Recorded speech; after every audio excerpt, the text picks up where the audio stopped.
Тэгэхээр өнгөрсөн сонгуул дээр бол одоо мөрийн хөтөлбөрүүдийг харьцуулж үзэхэд бол Монгол Ардын намын мөрийн хөтөлбөр бол хамгийн одоо яг энэ улсын эх орны эдийн засгийн гол тулгарсан асуудал болсон эдийн засгийн асуудлыг ялангуяа бизнес хувийн хөгжлийг дэмжих чиглэлийн ийм мөрийн хөтөлбөрүүд залтуудтай ийм сонгуульд орсон. Тэгэхдээ яг одоо сонгуульд ялсан хойно мөрийн хөтөлбөрийнхаа залтуудыг засгийн газрын үйл ажиллагааны хөтөлбөрт оруулаагүй. Тэгэд энэтэй холбоотойгоор би байр суурь илэрхийлж бас байсан. Тэгэхээр энэтэй холбогдуулж одоо сонгуульд тэр олон намын дэмжигчнэр орж байгаа. Одоо жишээлбэл ийм мөрийн хөтөлбөрүүдийг шүүлж нэр дэвшигч нар хүртэл тэр асуудлуудыг ярьдаг.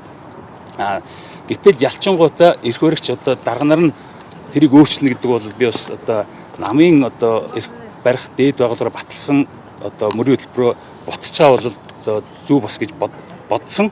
Тэгээ байр суурь илэрхийлсэн. Тэгэхээр энэ утгаараа бол одоо намын даргын хувьд бол асар их боломж байсан. Тэр боломжоо бас ингээд ашиглаж чадаагүй гэж бодож байгаа. Тэгэхээр таны хувьд өнөөдөр мэдлэр намынхаа ив нэглэлээ хэр байгаа гэж харж байна. Их хурлын дараа болоод нэлээдгүй их хагаралтай байгаа гэдэг зүйлийг ирсэн шүү дээ. Гэхдээ ив нэглэл гэдгийг бас айгуу сайн ойлгох хэрэгтэй.